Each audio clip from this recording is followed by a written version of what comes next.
D on the card. Yeah. Hello and welcome to Pop Culture Shark. Welcome to the Shark Pond. I am Final Monkey. And I'm Caleb. And that was a surprise intro for all of us. Didn't know we were Yeah, going live yeah, that soon. yeah. Um, that was my bad. I wasn't paying attention. But you know what? uh, We recovered. yeah. So this week we'll be discussing One Piece, the Netflix live action series. Did they nail the landing? Was it a miss?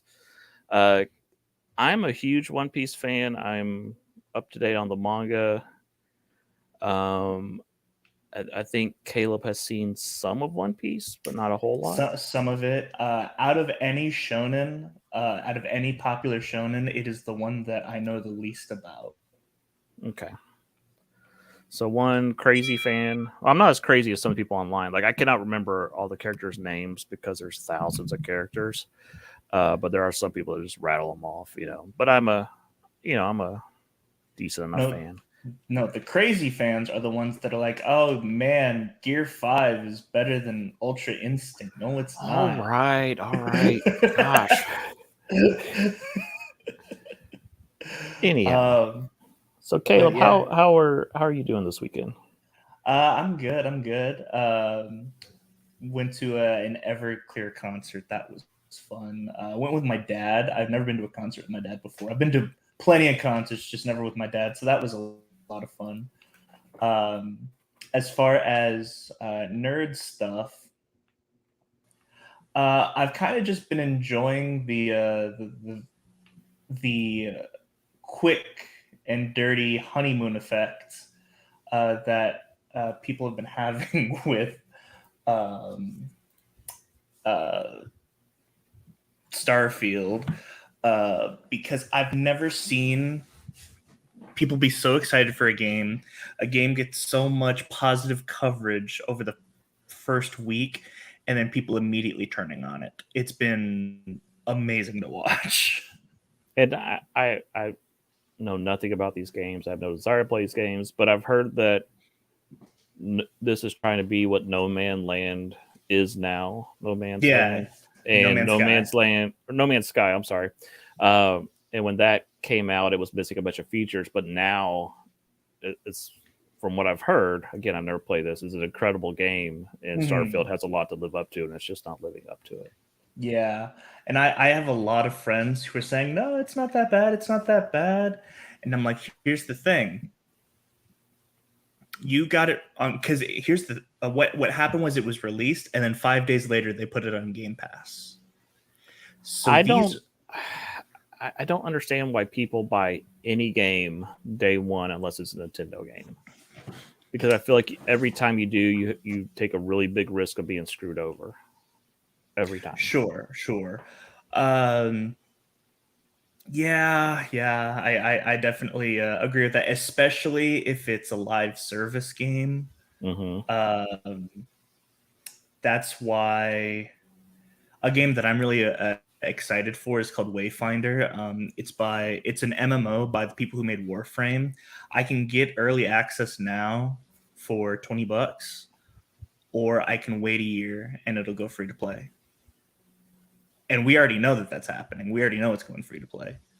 Um, Yeah, I don't understand why you run out and spend $60 on it because, especially if there's going to be a lot of DLC, because they may not hit their targets for the audience, and then they may just cut off the game. We've yeah, seen it yeah.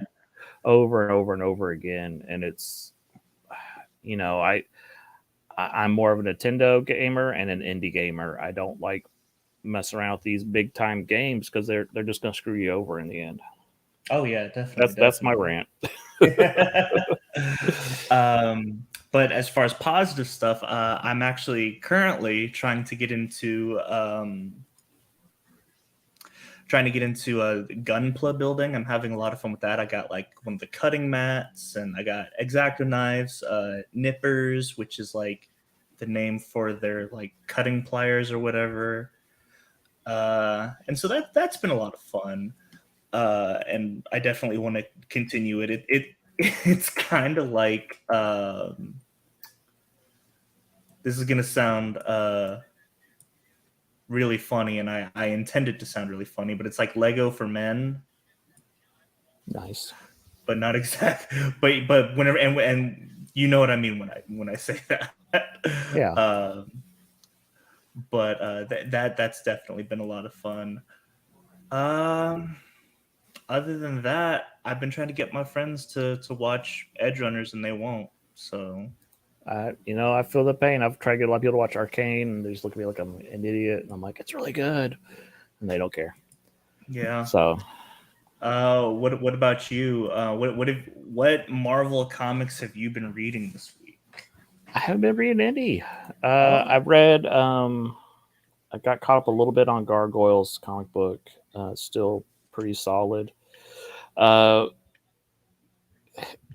does suffer from it. Probably reads better in the trades, but basically Goliath has been captured by the government, and he's waiting trial, and he's had several chances to break out. He's like, no, I want my day in court.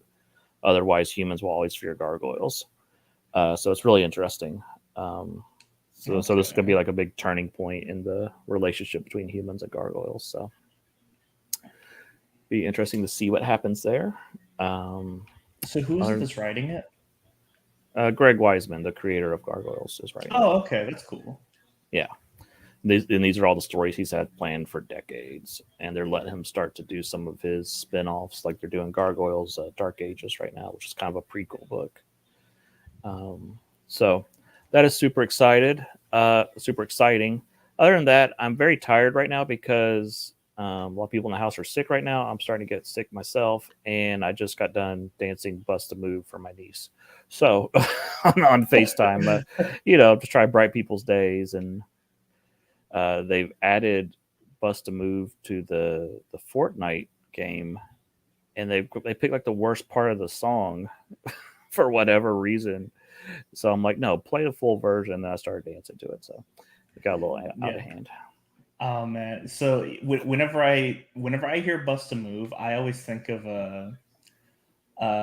so for those who don't know, that's a song by Young MC. Mm-hmm.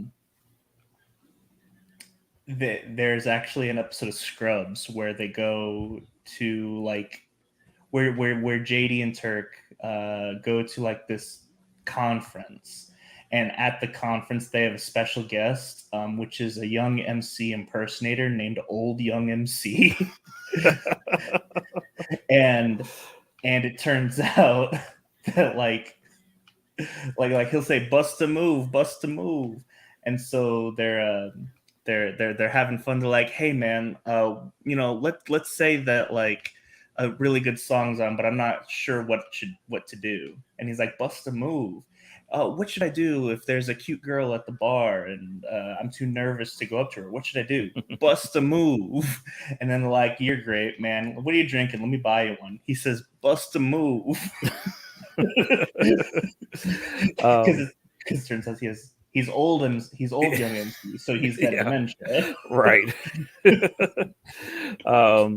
Fortnite emote for it is really weird. It plays like the first 20 seconds of the song, and that's it.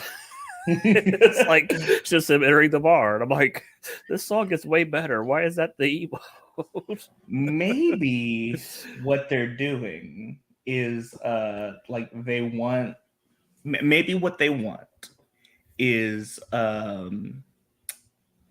like Gangsta's Paradise, but they couldn't afford that, because if it's like the first 20 seconds of that with the yeah, that'd be cool. Yeah, it's weird. I don't know if they couldn't get the rights to that part of the song or what happened. Very strange.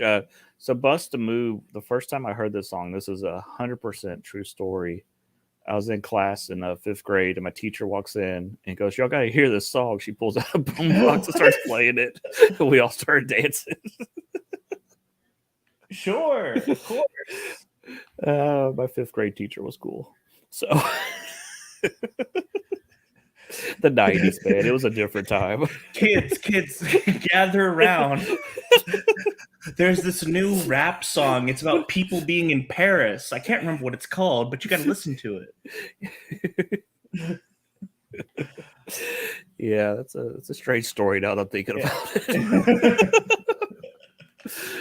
Oh, all right. Well, What I a think that's enough. vibrant group of people. Hey kids, I'm hip. Check this out. Oh man. Yeah. All right. So So yeah, what's the news? I never thought we'd talk about Young MC. That was never that was not on my bingo card. Yeah. You never know what's gonna happen on this show. Yeah. Yeah. So as far as news, one piece of news that I am particularly You excited said about. One Piece. Sorry, go ahead. Oh God.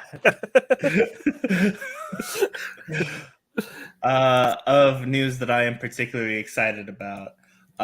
We got the trailer for Castlevania Nocturne, which comes out at the end of the month.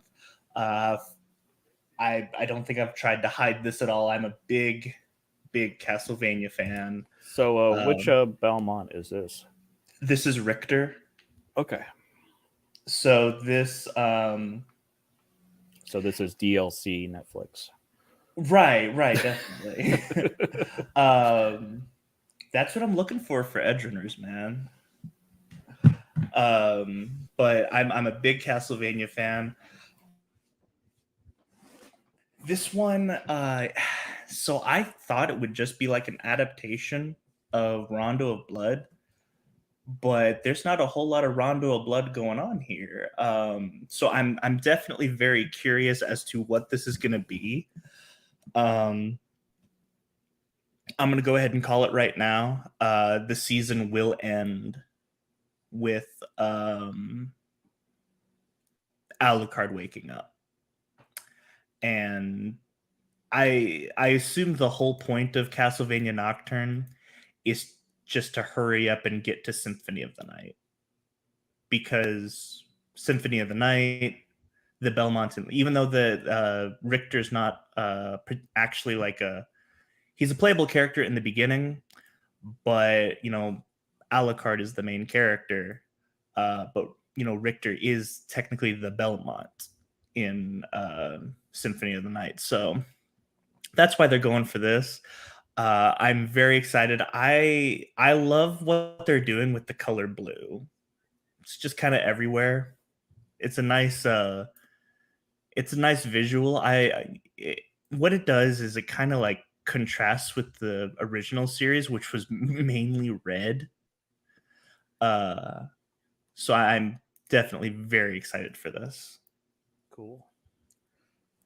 I don't have much to say because I didn't finish the first Castlevania, so and Richter, I only know of Richter through Smash Brothers. So yeah, I mean, all you got to know is he is the most goodest Christianist boy out of all the Belmonts. He's the Kirby of the group. I got it. He is the Kirby, and so then in the trailer when he drops the F-bomb at the end, I'm like, that's my Christian boy. What happened? But I'm very excited about it. Next up, I don't know if this was a surprise to you. This was kind of a surprise to me, but I'm kind of happy about this. Looks like that we're not getting any Tears of the Kingdom DLC. Yeah, I'm kind of surprised because it's like one of their biggest games of the year, but I'm also like, where would they go with the DLC? Unless you just add a couple of dungeons, it doesn't make a whole lot of sense. Yeah, that's kind of my... I mean, this was the end. This is the beginning of the timeline. This is the end of the timeline. I don't need anything after this. So my son told me something. I don't know what video he was watching or where he heard this. And I don't know, so take this with a huge grain of salt. He said that both of these games, Breath of the Wild and Tears of the Kingdom, all of the game takes place at the end of the timeline. That Hyrule kind of wiped itself out and rebooted the timeline, and now this is the brand new timeline these two games are. And I don't know how I feel about that. No, I'm not. I wouldn't necessarily be on board with that. That sounds like Honestly, that kind of sounds like a Matt Pat trying to make Hyrule Warriors canon. Yeah, right. Right. It sounded a little goofy to me, but also I know that they've recently made a bunch of Zelda remarks. I didn't know if this was, I haven't been paying attention, so I didn't know if this was something that was announced or just some crazy YouTube theory he saw. that would definitely be a theory, I think.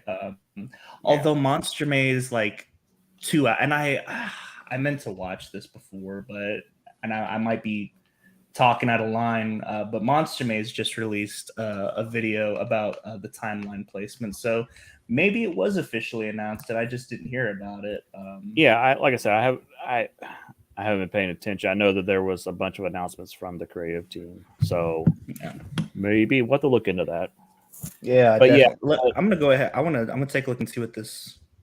Yeah, so but the DLC thing, it doesn't make sense. Breath of the Wild DLC made sense adding the motorcycle because obviously they were toying around with that for Tears of the Kingdom. Yeah. And in this game you can build whatever you want. So yeah, it doesn't. There was, other than adding Wolf Link back, there's not a whole lot you could do for Tears of the Kingdom. Yeah. Okay, Monster Maze 3 hours ago. Tears of the Kingdom finally has a timeline placement. Sort of. So I'll definitely have to give that a watch. I love Monster Maze. He's one of my favorite Zelda YouTubers. So he and the thing is I also like Zeltic, but Zeltic like releases more videos. Monster Maze, he releases like maybe a video a month, maybe every 2 months. So like whenever Monster Maze releases something, I know like it's legit. Yeah. But yeah, speaking of Nintendo news, I don't know how I feel about this. Apparently, Switch 2 was demoed for developers at Gamescom. Yeah, I saw some of the rumors about this and about how amazing the graphics look. I heard something about a Zelda demo. I don't know how true any of that is. We are hearing rumors of a Nintendo Direct this week, so it hasn't been officially announced, but usually like to announce those the day before. So I don't think they would announce a Switch 2 this week, but there's no telling with Nintendo what they're going to do.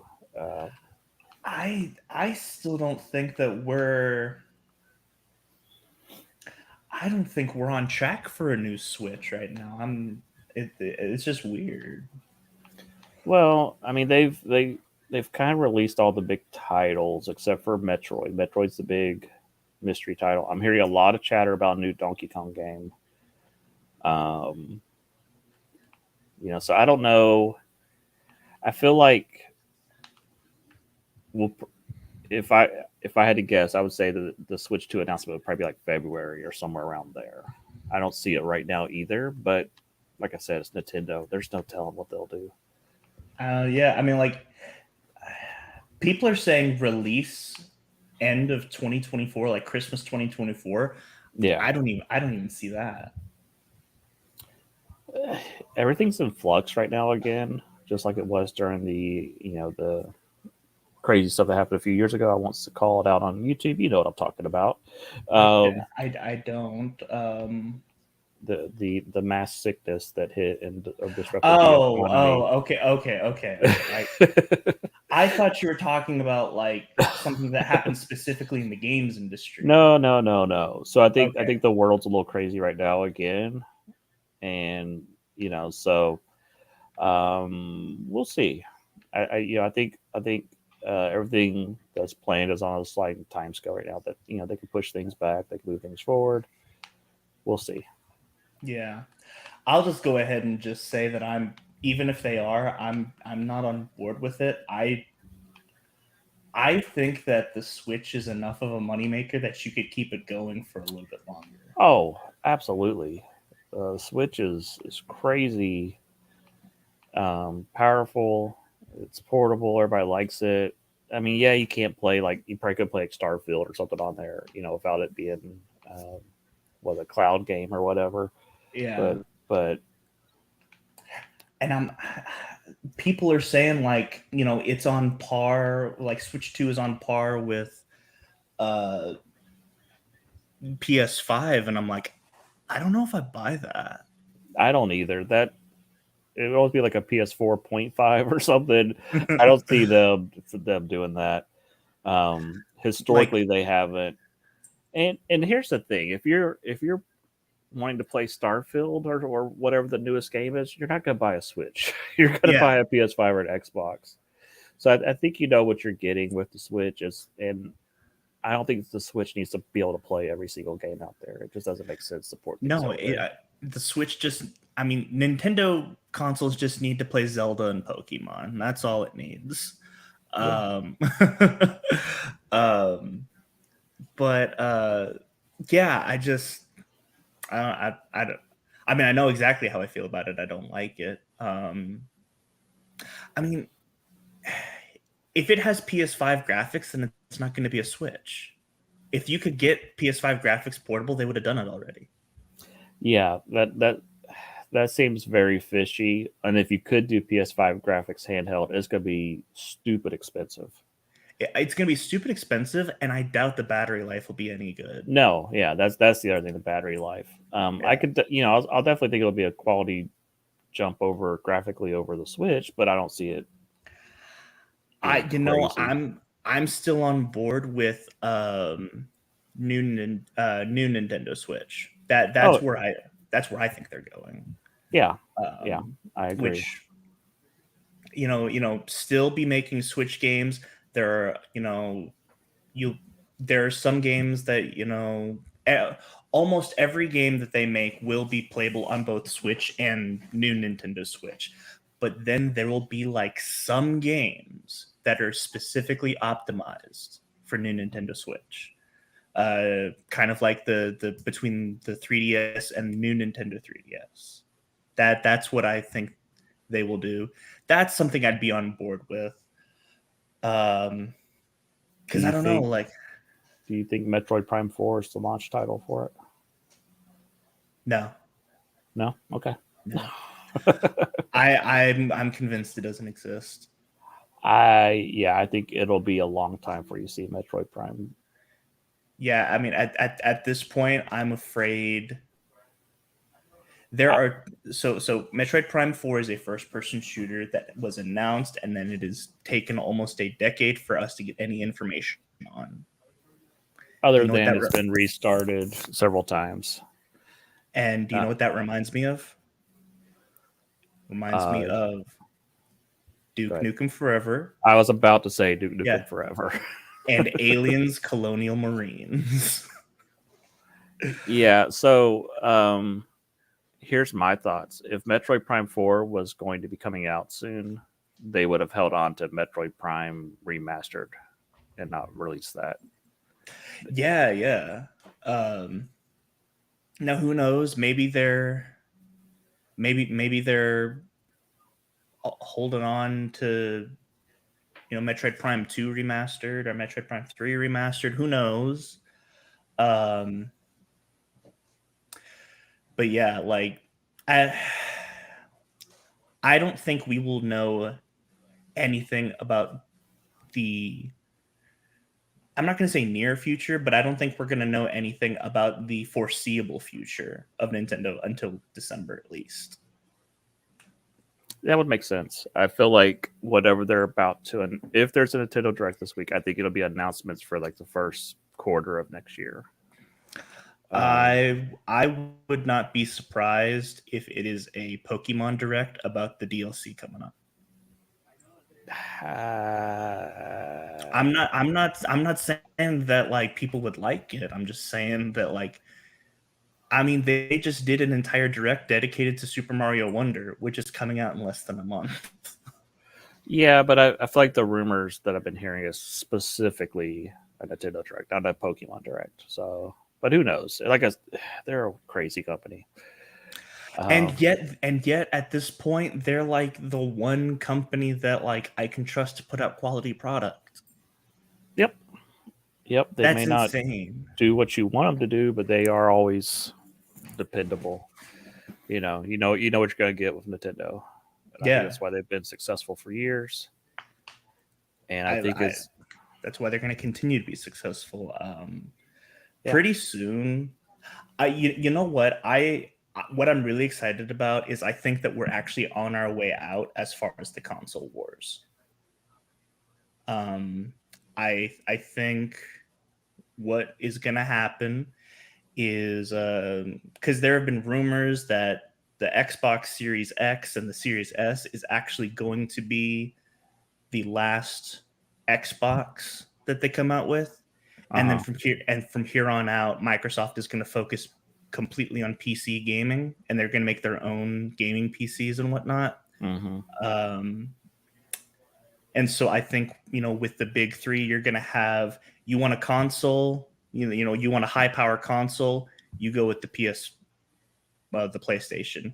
You want a quality product for indie and, family games and, adventure, all that. You're going to go Switch. And if you want kind of a little bit of both, you go Microsoft. You get the Xbox PC, whatever. Yeah. So I think that we're finally on our way out of console wars. I'm kind of done with console wars. Starfield has not helped that. If anyone has heard about what's been going on with Alana Pierce. You think if Microsoft becomes more, like you said, a PC gaming company, like Steam or somebody will step in with, like, some type of Steam Deck that, I know they have one, but like they'll become definitely. Yeah, absolutely. Or maybe Steam will like buy Razer or something like that, or vice versa. I we'll be out of the console wars, and then like PC Master Race won't be a thing. It'll be like the PC Master Race will start eating themselves. Yeah, it'll be interesting. Yeah. All right, let's get to the main topic. We're gonna try to keep things moving tonight. So a couple years ago, Netflix announced 2 anime shows they were going to do live action. One being Cowboy Bebop, one being One Piece. And the Cowboy Bebop casting was interesting. Wasn't terrible. I like John Cho. Yeah. I thought the teaser trailers were interesting. It was like, okay, this might work, and then it fell off a cliff when it came out. But not just that. It didn't fall off a cliff. That first episode was fantastic. It lulled you into a false sense of security. And it's like, oh man, this is going to be pretty good. And then it fell off a cliff. Yeah, it just did not, for whatever reason, did not connect with audiences. I think that... if I may, I can actually tell you what happened. Go ahead. So in Cowboy Bebop, have you watched Cowboy Bebop, like the original? I've watched the anime. I have not watched any of Netflix. Okay. As an anime viewer, and if you don't remember, that's fine. I'm going to give you the answer anyways. What's the worst part of the anime? I don't. It's been a long time. I don't recall. Okay. Anything that has to do with Spike's past and his rivalry with Vicious. It's so boring. It's the worst part of the show. Yeah, I remember the Faye mystery being way more interesting about where she came from, who she was, and if I recall, right before the show came out, she said some controversial things that made people mad, and then I don't know if she fully got the character, the actress that was playing her. But anyway, the Cowboy Bebop show was pretty much 99% the Vicious stuff. So essentially what they did was they took the worst part about the anime and made that the whole live action show. And it was pretty DOA. Netflix like killed it with like in 2 weeks. They announced this is canceled. It was quick. It was probably one of the quickest Netflix cancellation announcements I had seen. It was canceled right as I finished it. Really it was pretty wild. So a lot of us did not have much hope in One Piece. I think if you ask me which one's easier to adapt, I would definitely say Cowboy Bebop. One Piece. It's really insane how they messed it up. I don't get how that happened. It's One Piece is such a outrageous show. It should not be able to be turned into live action. So as it got closer, we were, everybody's kind of like, yeah, it doesn't look bad. And I think this is my opinion. I know yours is going to be different. It always is. I was amazed at how they were able to take basically 60 episodes, compact it down into 8 episodes, and it still worked for me. In some ways, it worked better for me than the anime. Okay, cool. So, as far as myself, I think this is very adequately done. I just think I'm not a One Piece guy. I think that's what it comes down to for me. Is this is just not for me. And by that, I'm not saying that you have to be a fan to watch this. I think this watches very well not being a fan. I'm just saying, like, just the concept itself does not appeal to me. Okay. Which is weird because I love pirate stuff. And keep in mind, let me go ahead and just say this. I only watched the first 4 episodes. And as I always say to anybody trying to get into One Piece, you have to get through Arlong Park. If you get to Arlong Park, then you can walk away. If you don't get, but usually Arlong Park is where everybody gets hooked. Do they? I mean, you said that you didn't watch it, but you. So yeah, I don't have Netflix, so I would, there's a lot of YouTube videos that did reactions to it. So they it's not the whole show, but it's 80% of it. They're like, oh, they're showing you a clip and they react to it or whatever. And then I'd watch different channels, so I'd see different scenes that I missed on the other one and stuff. So I got the gist. I thought this was great. Monkey D. Luffy himself is a character that I don't know how you would pull off live action, and they did it. The actor, he's just really good at it. He pulls off that enthusiasm that he looks just like him. He has that likability and that easy going attitude, and it just works. So I think my 2 favorite actors were the guy playing Monkey D. Luffy, and then Sanji. Sanji's great, and you haven't gotten Sanji yet. He's episode 5. Which one is he? He's the blonde chef that does all the kickboxing moves. Gotcha. Okay. So keep in mind, I know the names of 3 characters, and that is these 3. I know Nami, I know Zoro, and I know Luffy. I don't know the names of any of the other characters. That is fine. So, like I said, they adapted 80 episodes into, or 60 episodes. They crammed it down into 8. They cut a lot of stuff, and they added stuff. But I think it all works really well. So the first episode they tackle Alvida and Axion Morgan and meeting the characters and all that. And I think it really worked. All that should be able to be crammed to one episode, and they did it. And I think it worked really well. I was gonna ask you, so clown guy, Buggy. right? That just being I think it works as one episode. Being an anime fan, is that a whole arc? Buggy? Yeah.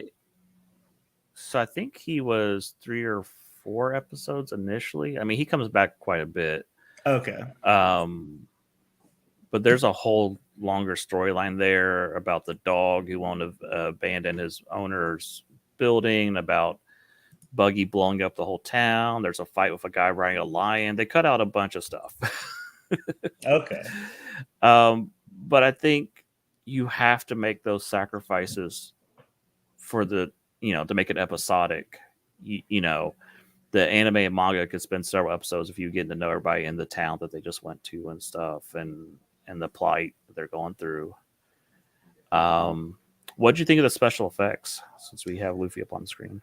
Yeah, I brought this up because I did want to mention something. I you know how I have my hot takes, and it's another one of those. And this one I think is going to be this one's going to be one of those where like I think people know, and it's just going to be a hard pill to swallow for them. Okay. All right. I think that the what's it called, the gum something, Gum fruit. the gum fruit stretchy devil thing. Yeah. As far and this isn't about the show. This is about like stretchy special effects as a whole. I think that this looks as good as this kind of special effect will ever be. Oh, I agree. I thought this looked great for what it is. I've seen a lot of shows try to do this. I mean, we've seen the Fantastic Four movies, and they sometimes they pull it off, sometimes they don't. I thought this looked fine for what it was, especially for a Netflix show. I thought this looked pretty good. Now, I did notice that a lot of the scenes where Luffy is stretching are at night, so they can hide stuff. Yeah. And so the hot take actually hasn't come yet, though. Go ahead. This show has shown me that Mr. Fantastic will never work live action.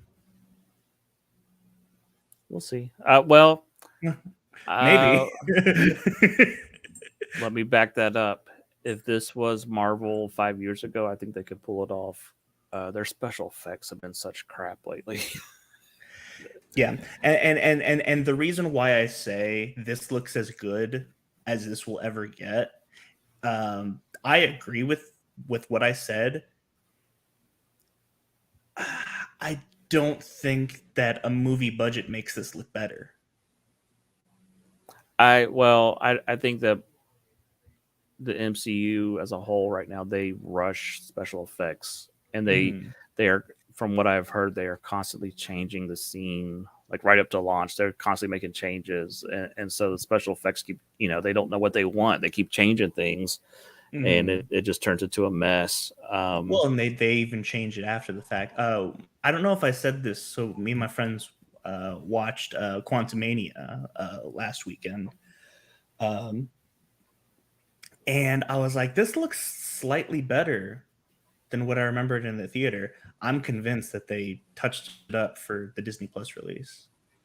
Oh, probably. I would not doubt it. But we're here to talk about One Piece, so let's get back on track. Well, right. And that, I guess that, so I bring that up because, it's kind of a backhand compliment. Because I think, like I said, I think this is the best that it will ever look. And that's unfortunate that it will never look better than this.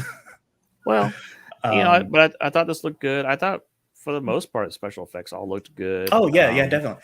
I thought the how did they do like sets and whatnot? Is this all like CG and stuff? They built the boats. They built the Baratier floating restaurant. I mean, they built a lot of it. I mean, I'm sure like the scenery, like the whole cities, that's probably CGI, but yeah, they definitely constructed a lot of this. Okay, and that's one thing that I'm on board with. Oh yeah, anytime you can build something or do practical effects, absolutely, 100% do it that way. I really don't have any complaints about the casting. I thought everybody worked really well. Yeah. I thought Alvida even looked great. I don't like Alvida as a character, but she was great. Help me out. Who's that? The Kobe's master, the overweight woman at the beginning that's real mean with the hammer. Oh, gotcha. Yeah. I thought she was great. I thought, and I liked how they did the wanted poster thing over and over. I thought that was fun. Yeah, wanted posters are fun. Yeah, so the first two episodes, they dealt with Axan Morgan. They changed around the Zoro stuff. He wasn't tied to the cross for a month or whatever. He was, so they changed some of that around, but it still worked for me. Try to remember. Oh, episode 2 was Buggy. I thought that was fine. Like I said, they did cut out a bunch of stuff, but I think I his thought, special effects look really good. yeah. And again, it was all in the dark, but still, I thought he looked great. Uh, all the characters, looked like they came right off the page. I can't complain. Um, the Shanks backstory still got to me. I still got goosebumps at scenes or teared up during certain scenes. And I know the story. I know it's going to happen, and it's still hitting me in the feels. So I thought all that was great. So let's talk about episode 3 and 4, the Usopp episodes. This has always been in the anime. Not talking about live action, but anime. Like, I think one of the weakest parts of One Piece.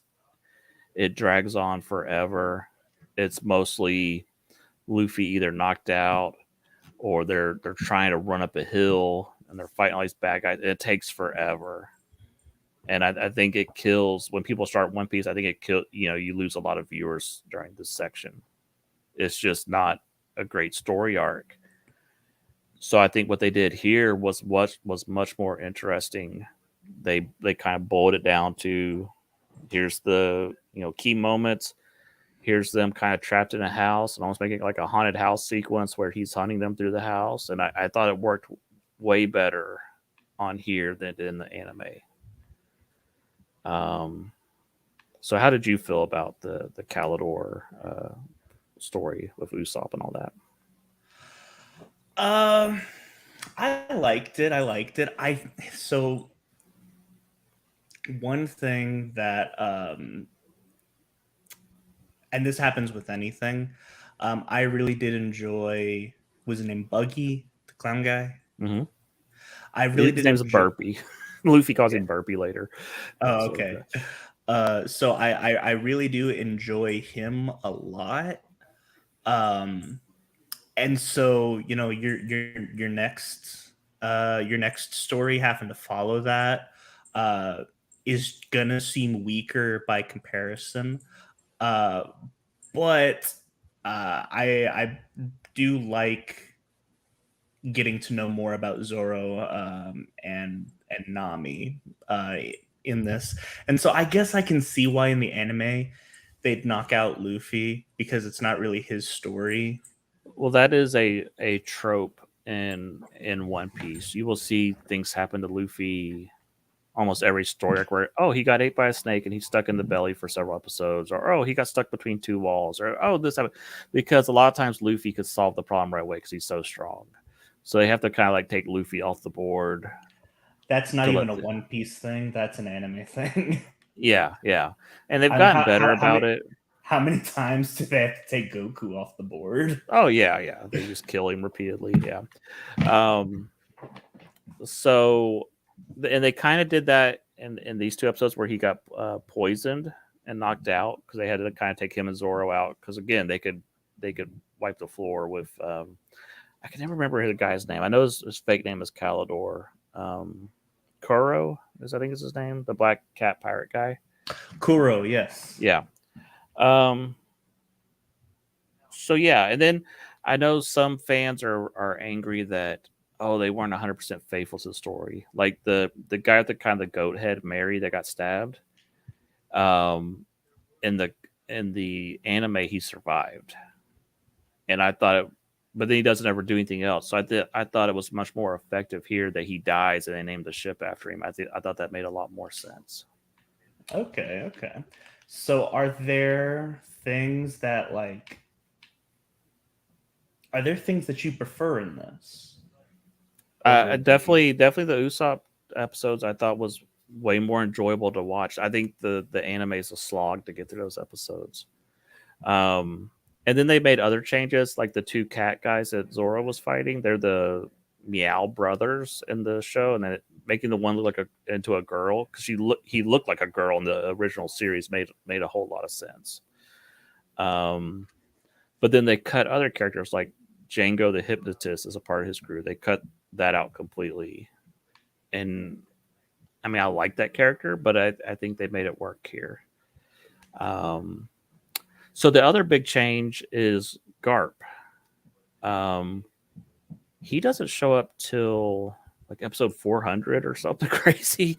Like I think he has a couple of cameos, but he doesn't really show up till much later. So them moving that whole confrontation up to season 1 and them making Kobe have more involvement makes a lot of sense. I think it's better story wise.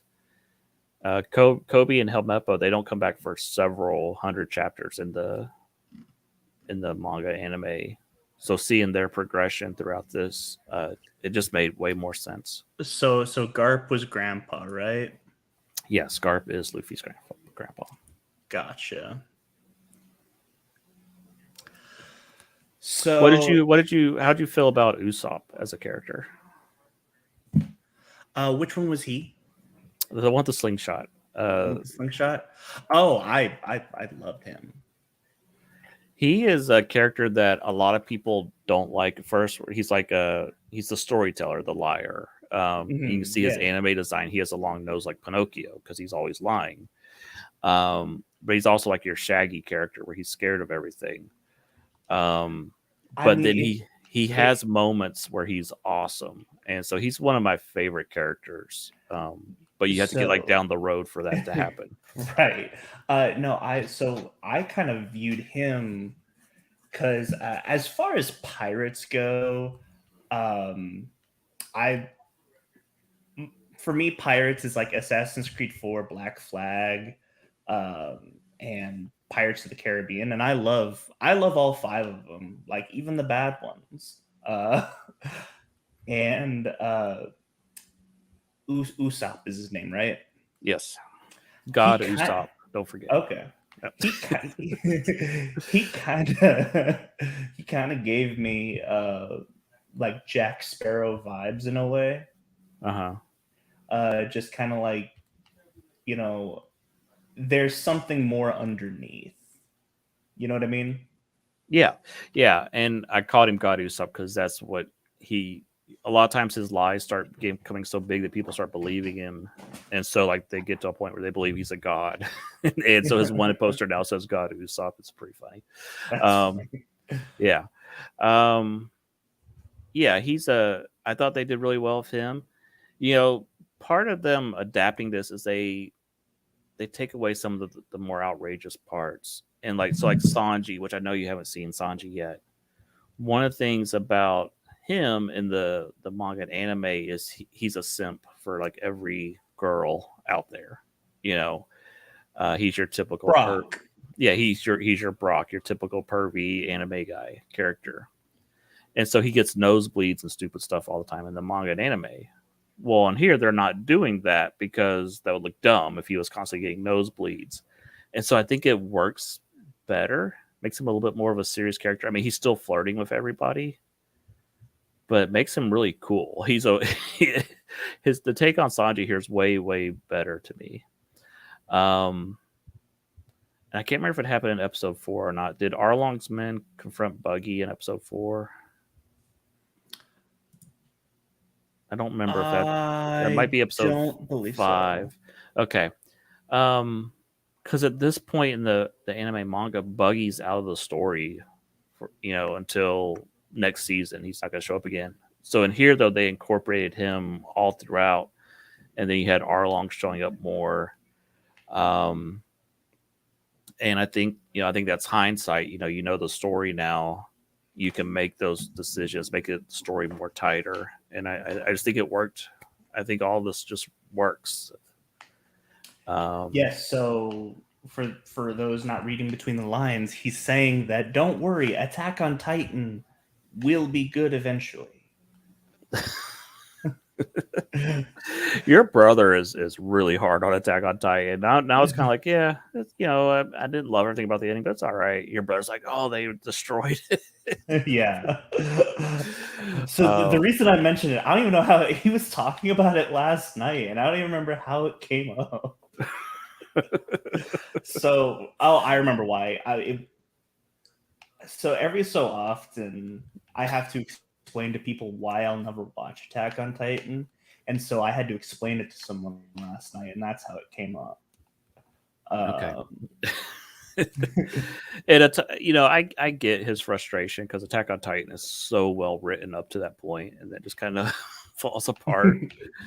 I get it, but anyhow,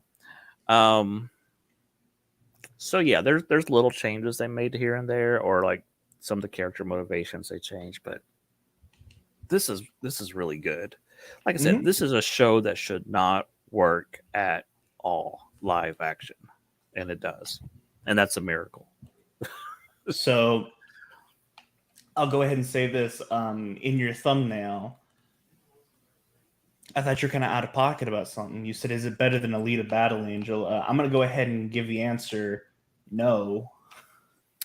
I'm borderline. I think Alita is fantastic. I think it's very faithful to the manga it's based on. Again, they made a couple little changes just to make the story flow. I did not. So I think like action-wise stuff, I think Alita's better, 100%. But then feelings-wise, One Piece, I was getting goosebumps during certain scenes, just the feels. Oh my gosh, they pulled this off. This is amazing. And me being a One Piece fanboy, yeah, there are portions of this that I liked better than Alita. I think both are fantastic. So yeah, this is another one of those situations where I was not looking forward to One Piece live action, and it blew me away. I thought this was great. I think that first trailer, then you were on board. Yeah. I started, when I started showing some action scenes, I was like, this doesn't look bad. And a lot of it, you can tell it's wire work or this or that, but it still looks cool. Mm-hmm. Again, I keep talking about Sanji, which you haven't seen. He's awesome. his fighting is so good, and the actor that's playing him, I read that he took up cooking and kickboxing after he got the role. Now it's his hobby, so you can tell that, yeah, he's a pretty bad dude. Yeah. So like I said, at this point I really wouldn't have much to say about this show, and I told you that going into this. What I would like to just kind of pick your mind about is this. So here's the thing. We're not allowed to say, oh my God, anime works in live action now. No, we're not allowed to say that. No. Okay. This is an exception, not the rule. What do you want to see them attempt next? And by them, I mean anybody, not specifically Netflix. This is not what I want them to attempt. That's what I think is going to be next, is a live action Naruto. I think is coming very soon. I just feel like that's going to get announced. I don't know. I mean, I guess I could see that live action. I think that I definitely think you could do that live action. I've actually been going through Naruto again. Mm-hmm. I think you could make it all the way up to Haku and Zabuza in one season, and I could see them doing that.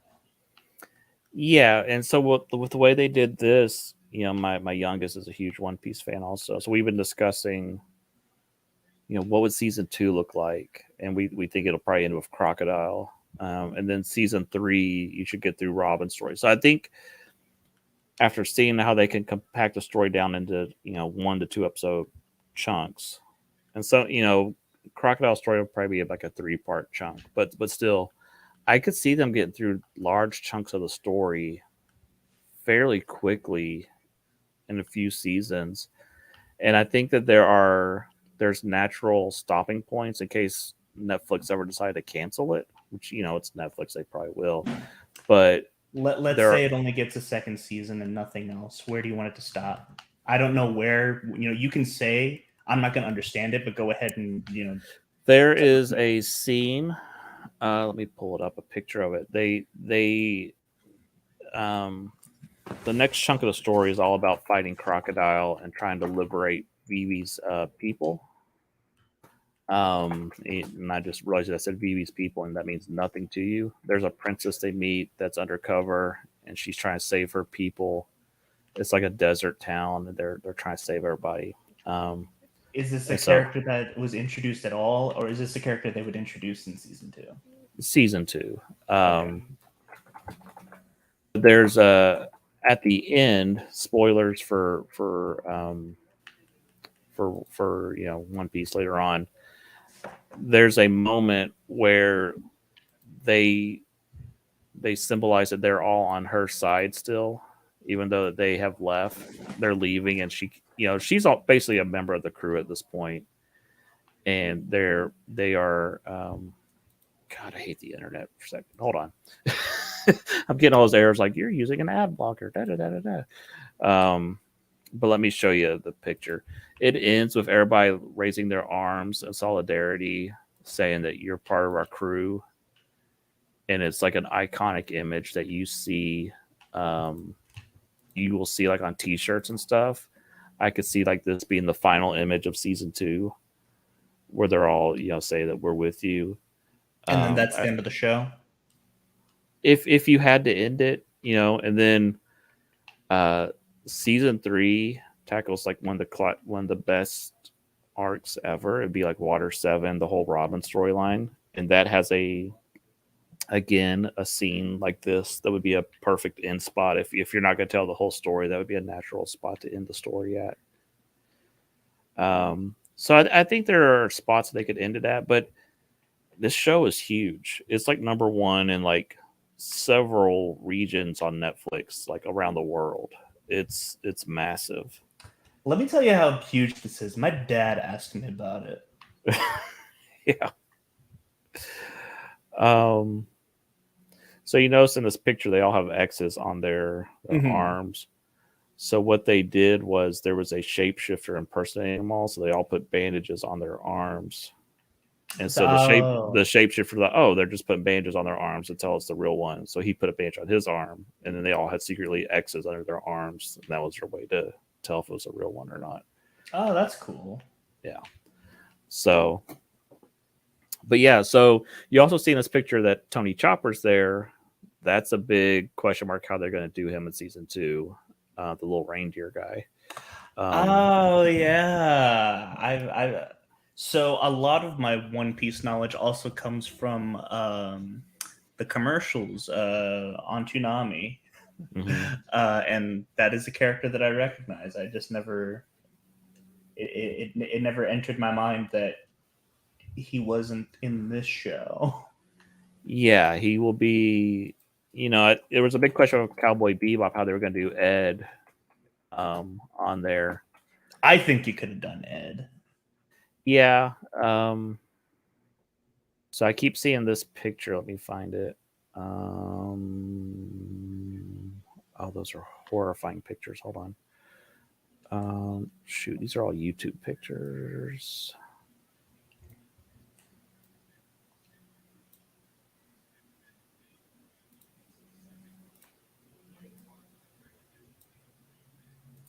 Well, give me 1 second as I'm trying to open this up here.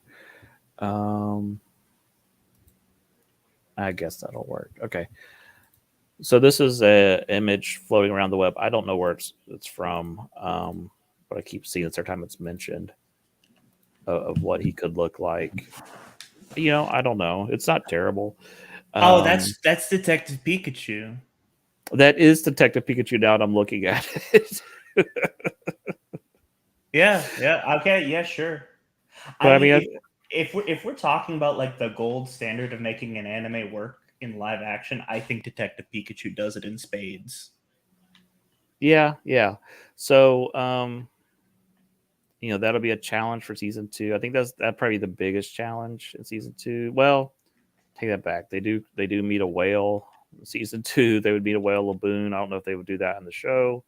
They also confront Ahsoka's doing space whales. Anything's possible. There's a story where they confront 2 giants.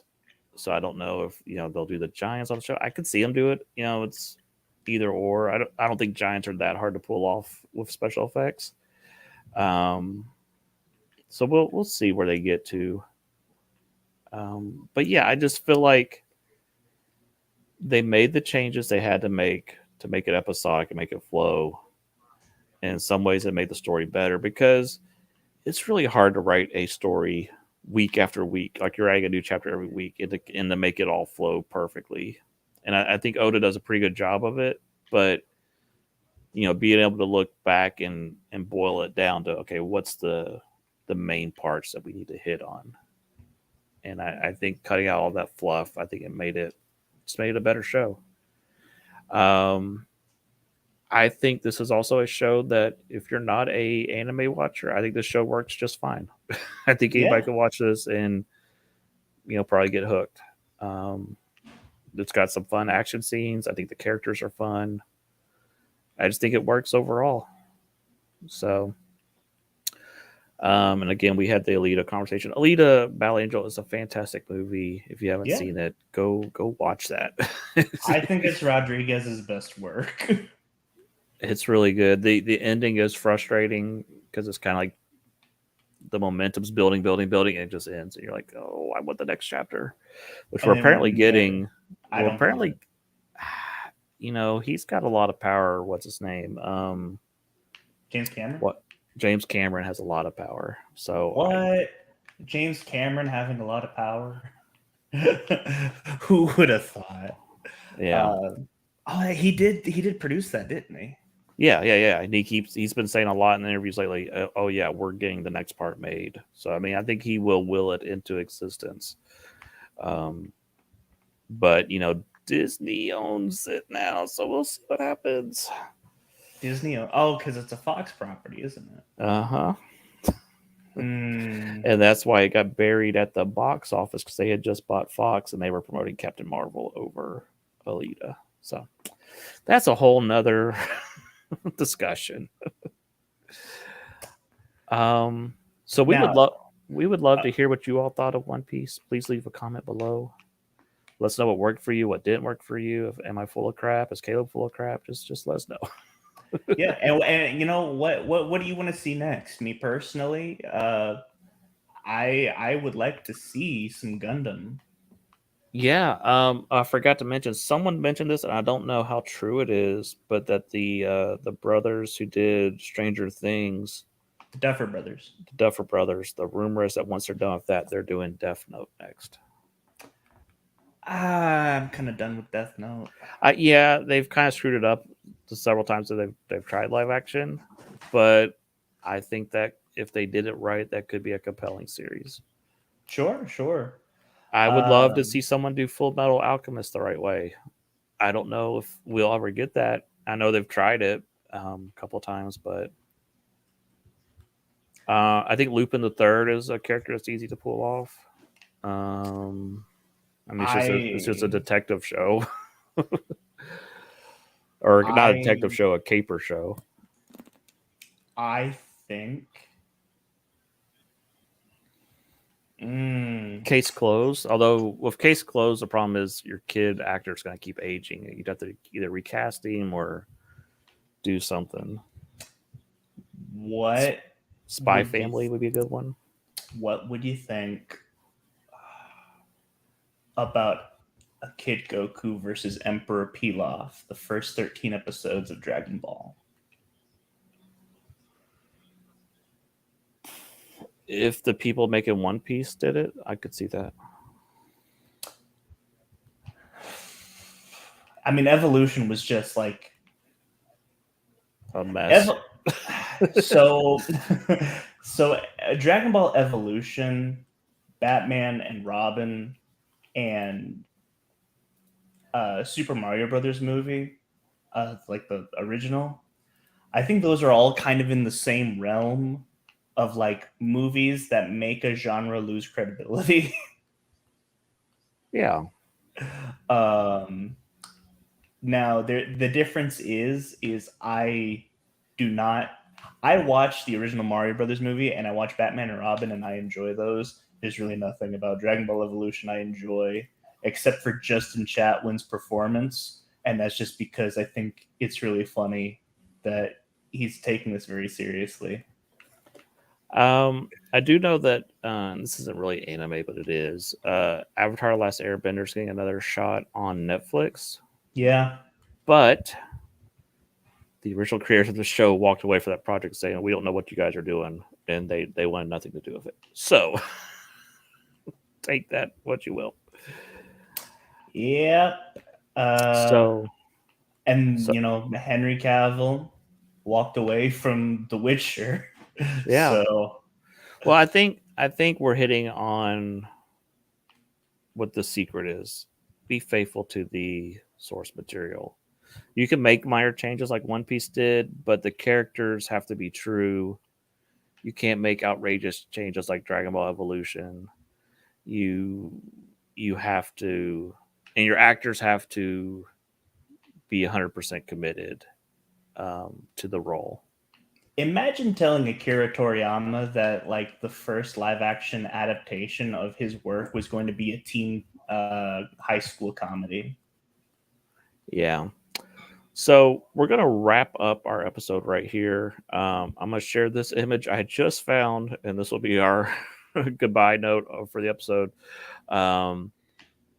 Next week, we'll probably talk about Nintendo Direct if it happens. If not, who knows what the show will be about, but that is our tentative plans for right now. But this could... I think that we talked about making One Piece a two-parter, but I think I've said everything I need to say. Yeah, I think it and I'll go ahead and just comment on the ending. I think it all works. The Sanji chapters are really strong, episodes which you haven't gotten to. Arlong was pretty good, the ending, and then they tacked on a Garp fight at the end that was a little unexpected, but it makes the whole season make a lot more sense why he's there. All right, this could be what we're getting for season 2. Let me just share this image, and there we go. No. It can't be him because he told us that little people shouldn't play little characters. That's right. Yeah. Oh. So anyhow, I just found that image. Like, I gotta show that. You know what? Who would have thought that Peter Dinklage would be punching downwards? That's right. He kicked out the stool for everybody else. And you know what's funny? He's playing Toxic Avenger. Like, that's yeah. Yeah. I used to like Peter Dinklage. The more I hear about it, I'm like, yeah. All right. I'm like, I'm starting to think that Peter Dinklage, he wasn't even acting in Elf. I think they just took video of him. Yeah, they didn't pay him a script. It's just his reaction. It's just they were just making fun of him, and then he got angry. Yeah, he didn't have time to look at the script that day, and that was just his reaction. They're like, "Oh, we're keeping that." Yeah. Oh man. All right. Well, that's our show. We hope you enjoyed it. Go check out One Piece. It's awesome. I do recommend it. I say it's not for me, but it is something that like I recommend, give it a try. Anime, 3 episodes. If you're not down by 3 episodes, then maybe it's not for you. That's just the rule of anime though. Yeah, and this is only 8 episodes. It's not like we're asking you to watch 32 episodes or 1,000 episodes like the anime. Yeah. So all right. Well, you all have a good one. We will catch you next week in the Shark Pond. I've been Final Monkey. And I'm Caleb. We'll catch you later. See ya.